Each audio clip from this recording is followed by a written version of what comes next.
नमस्कार। मैं संजीव कुमार।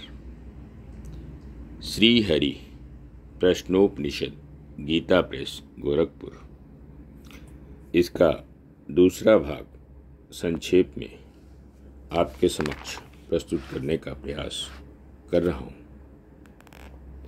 तदनंतर उन पिपलाद मुनि से विदर्भ देशीय भार्गव ने पूछा, भगवान, इस प्रजा को कितने देवता धारण करते हैं? उनमें से कौन कौन इसे प्रकाशित करते हैं और कौन उनमें सर्वश्रेष्ठ है? आचार्य पिप्पलाद ने कहा, वह देव आकाश है, वायु, अग्नि, जल, पृथ्वी, वाक, मन और चक्षु, ये सभी देव ही हैं। वे सभी अपनी महिमा को प्रकट करते हुए कहते हैं, हम ही इस शरीर को आश्रय देकर धारण करते हैं। एक बार उनसे सर्वश्रेष्ठ प्राण ने कहा, तुम मोह को प्राप्त मत हो। मैं ही अपने को 5 प्रकार से विभक्त कर इस शरीर को आश्रय देकर धारण करता हूँ।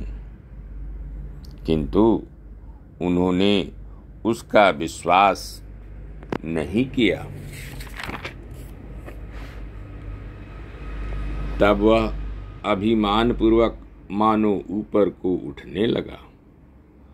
उसके ऊपर उठने के साथ और सब भी उठने लगे तथा उसके स्थित होने पर सब स्थित हो जाते।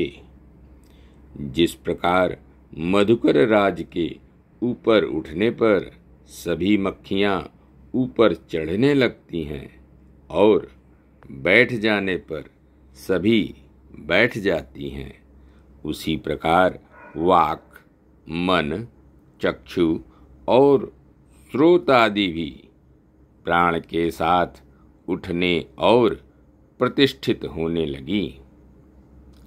तब वे संतुष्ट होकर प्राण की स्तुति करने लगे। यह प्राण अग्नि होकर तपता है, यह सूर्य है, यह मेघ है, यही इंद्र और वायु है तथा यह देव ही पृथ्वी, रई अर्थात चंद्रमा और जो कुछ सत, असत एवं अमृत है वह सब कुछ है। जैसे रथ की नाभि में अरे लगे रहते हैं, उसी तरह ऋक, यजु, साम, यज्ञ तथा क्षत्रिय और ब्राह्मण ये सब प्राणों में ही स्थित है। हे प्राण, तू ही प्रजापति है, तू ही गर्भ में संचार करता है और तू ही जन्म ग्रहण करता है। यह संपूर्ण प्रजा तुझे ही बलि समर्पण करती है, क्योंकि तू समस्त इंद्रियों के साथ स्थित रहता है। हे प्राण, तू इंद्र है, अपने तेज के कारण रुद्र है और सब ओर से रक्षा करने वाला है। तू ज्योतिर्गण का अधिपति सूर्य है और अंतरिक्ष में संचार करता है। हे प्राण, जिस समय तू मेघ रूप होकर बरसता है, उस समय तेरी यह संपूर्ण प्रजा यह समझकर कि अब यथेच्छ अन्न होगा, आनंद रूप से स्थित होती हैं। तेरा जो स्वरूप वाणी में स्थित है तथा जो स्रोत, नेत्र और मन में व्याप्त है, उसे तू शांत कर, तू उत्क्रमण न कर। तदंतर पिप्लाद मुनि से अश्वलक के पुत्र कौशल्य ने पूछा, भगवन, यह प्राण कहाँ से उत्पन्न होता है, किस प्रकार इस शरीर में आता है तथा अपना विभाग करके किस प्रकार स्थित होता है, फिर किस कारण शरीर से उत्क्रमण करता है और किस तरह बाह्य एवं अभ्यंतर शरीर को धारण करता है।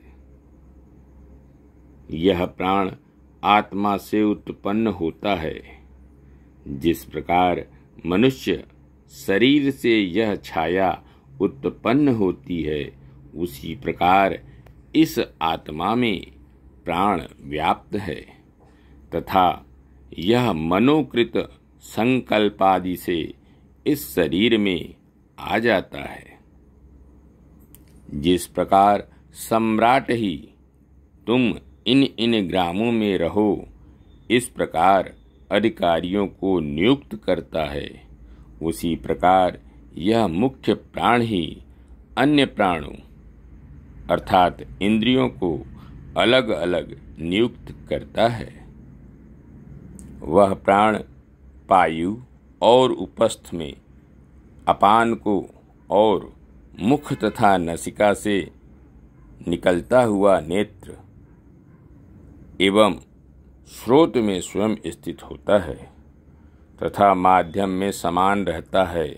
यह समान वायु ही खाए हुए अन्न को समभाव से शरीर में सर्वत्र ले जाता है। इस प्राणाग्नि से ही 2 नेत्र, 2 कर्ण, 2 नासारंध्र और 1 रसना, ये 7 ज्वालाएं उत्पन्न होती हैं। धन्यवाद। नमस्कार। शेष अगले अंक में।